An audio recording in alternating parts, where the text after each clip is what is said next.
You a free man on the land. Do you believe in your sovereign rights under common law?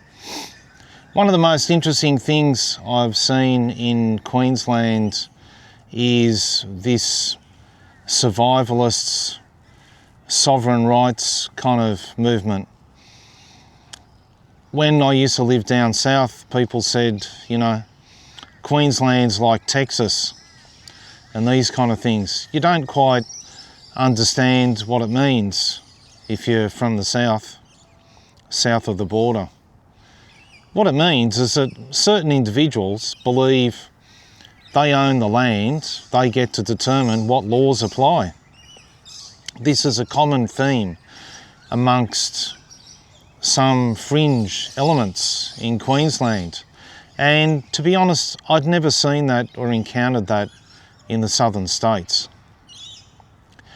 But it begs the question, why would people choose to believe this? There was a guy in Western Australia.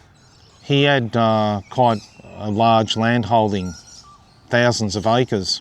He decided to declare that he was his own country and issued stamps and coinage with his mug on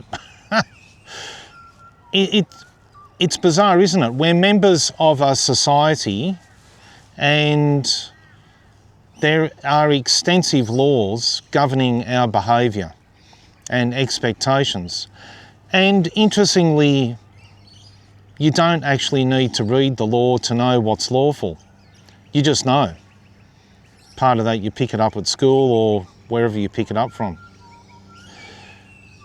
Why would people decide to put notices on their property, which I saw one the other day, exclusion zone, admittance by invitation only.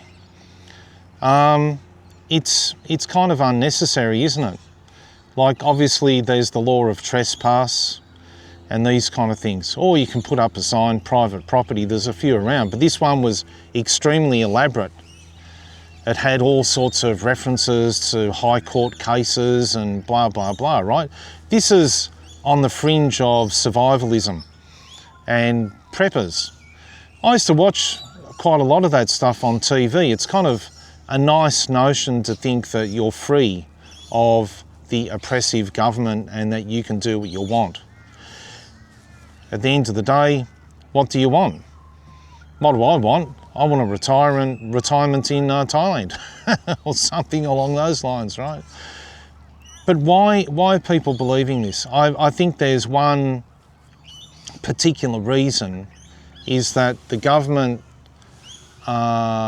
successive governments, whichever government it is, keep introducing more and more and more and more social behaviour laws, while, you know, the illegal tobacco trade just goes on willy-nilly. These laws are ineffective.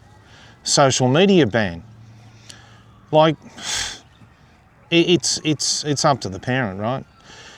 The one law that, which could become law, let's say in the future, and I was reading this this morning, apparently this capital gains tax and negative gearing changes has really screwed up the property market like that. What that means is that people who already have investment properties aren't going to sell them because they'll just keep getting the negative gearing because it only comes in from 1st of July 2027. That's the first thing. The second thing is that because we're not making enough smaller places, that older people like me who have squadillions of spare bedrooms are not selling their properties. The damn bastards, right? They're not selling their properties to release up property stock for people who need more bedrooms. There was that nefarious economic idea that spare bedrooms should be taxed. That's nefarious, right? But it doesn't stop them suggesting it. The future possibility is that they could say, even if you've got your own private dwelling, you own it outright, not beholden to anyone, right?